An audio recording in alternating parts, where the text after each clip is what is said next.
All right, hello students, this is Mrs. Jones.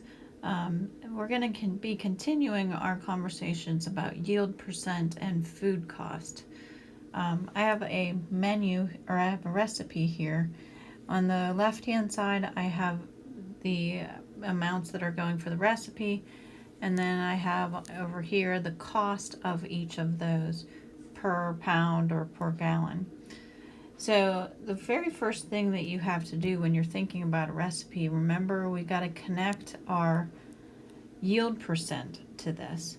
So for beef chuck, I'm going to tell you that the yield percent for beef chuck is 80%. And this 8.5 pounds is our EPQ, so that goes on top. And this part of it, you guys should know from a couple lessons ago. So we're going to cross multiply and then divide, and I get 10.1 or 10.625.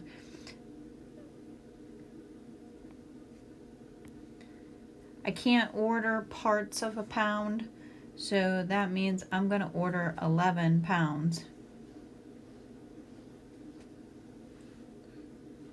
I'm going to write that different so that it looks. We're going to order 11 pounds of the beef chuck. And we know that the beef chuck costs over here costs $1.25 per pound. So that means that for our beef chuck, we're going to take our 11 pounds that we're going to order and multiply it by $1.25 to get the cost of the beef chuck that's going into the recipe. So our beef chuck is going to cost us $13.75. Let's go ahead and move down. We'll go across to the onions. The onions, from your yield percent table from a couple weeks ago, I look up the yield percent for onions. It is 89%. I'm getting that off of that chart that we've been working with. And 2 1/8. Now, you guys know fractions. I always try to steer you guys away from fractions. So if you take 1 divided by 8, it will turn it into the decimal 0.125, and it's 2 pounds, 2.125. And if we cross multiply and divide this like we've done before,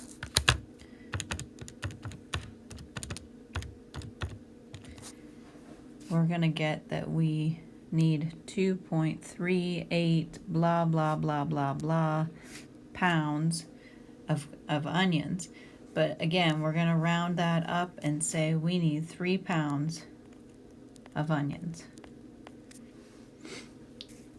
Our cost of the onions is over here at 39 cents a pound, so we would take that 3 times 39 cents.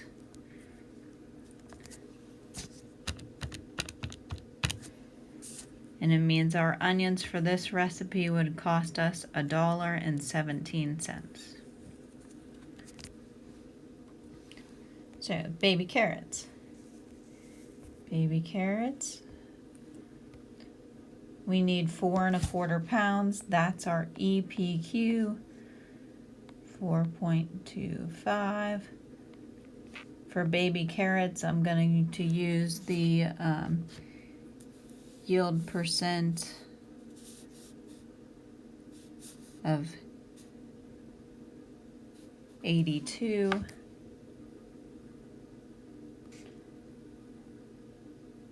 We cross multiply and divide. So a lot of this part of it you should actually already know how to do this. I got 5.18 blah blah blah blah blah, but we know that we're going to round this up, that we need 6 pounds of carrots. Now carrots from our company says that they cost 79 cents per pound. So we would multiply this by 79 cents to get the cost of those carrots. So our carrots for the recipe is going to cost us $4.74.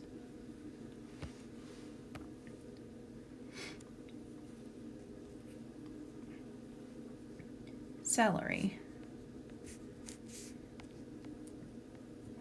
Celery for our recipe, it says that we need 2.125 pounds of celery.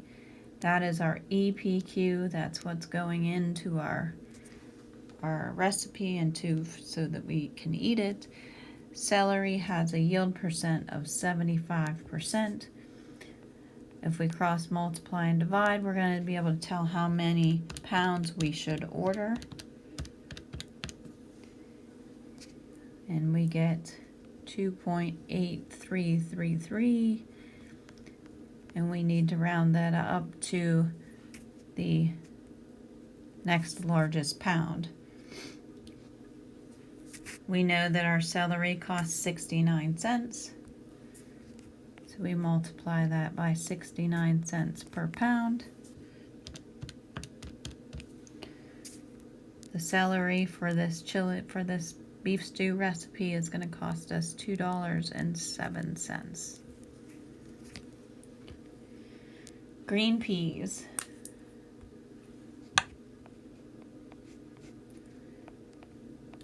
For our recipe, green peas, it says that we need 2.125 pounds. 2.125 pounds. The yield percentage that we have for peas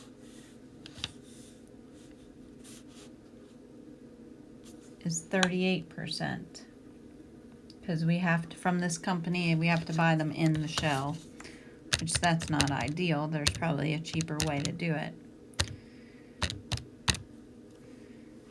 We got 5.59. I'm going to round that up to 6 pounds. And our company says that green peas cost 99 cents per pound. I'm going to multiply this by 99 cents. So our green peas are going to cost us $5.94. And then the beef stock, there's no yield percent for the beef stock. The beef stock, we could either make it or we could buy it in cartons. But we've got to make sure we pay attention to this. This says 4 1/4 quarts. This says $2.60 per gallon. So we need to do a little conversion there first before we start multiplying anything. So if it's $2.60 per gallon, how many quarts are in a gallon? There's 4 quarts in a gallon. So if I take this $2.60 and divide it by 4, that's going to give me the cost per quart. Does everybody understand that? So it's 65 cents per quart. And we are going to be using 4 1/4 quarts. So we multiply 4 1/4 by 0.65.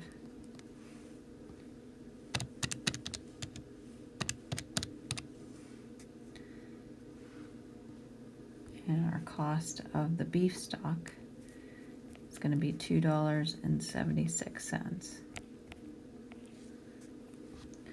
So the total cost, what it's going to cost us to make this recipe, is all of those things added together. $13.75, $1.17, $4.74, $2.07, $5.94, and $2.76. So our total cost for this recipe is going to be $30.43.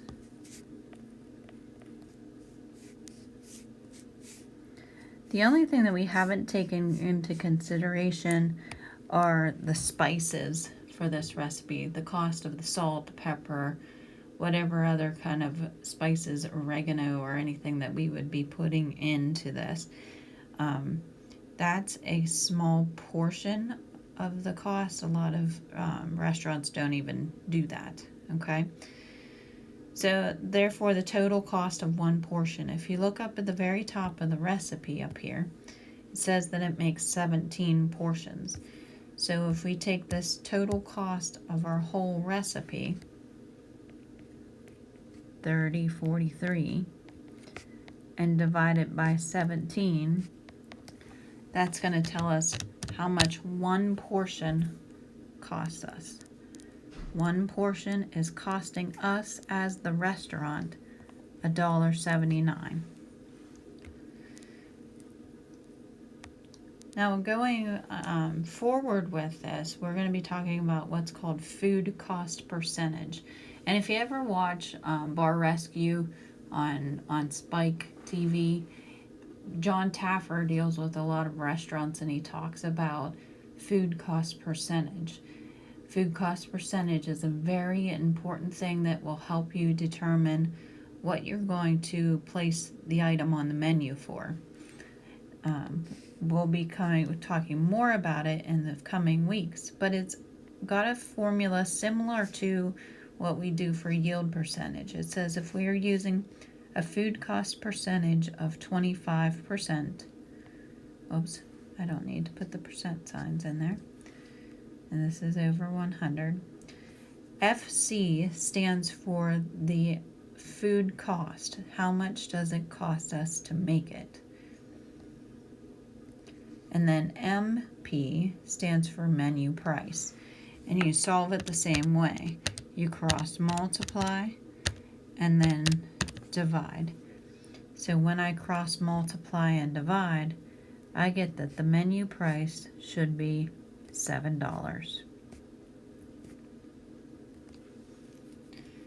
So this brings to mind a little bit of psychological discussion.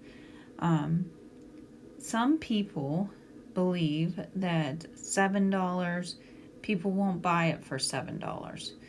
So that's why on menus, a lot of times you will see something for $6.99. Because people would be more likely to buy it if it was $6.99 versus $7. This menu price that we get from doing the formula is not a hard set in stone number. That is a recommendation. So we could place it on the menu for $7.25. We could place it on the menu for $6.99. If you're like my husband will look at this price and he sees $6 and he will buy it for $6. I look at that price, being a math person, I look at that and still see $7. But there was a study done that the general population in the United States will be more likely to buy it if it's placed on the menu for that.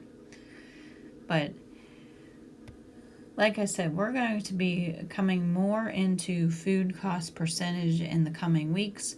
I just wanted to show you that it's connected. It's in series. We take the recipe and we determine how much we need to order, how much the rest of it will cost us, and then we're going to use that into food cost percentage to decide what we're going to put it on the menu for, so that we make money in a restaurant. We want to make money, but we also have to pay our bills. All right, so please go ahead and answer the questions on the Google quiz, and if you have any questions, you can email me at cjones@ictc.edu. I miss you guys. I hope to see you again soon, and we'll be moving into food cost percentage. All right? Hey, thanks. Have a great day.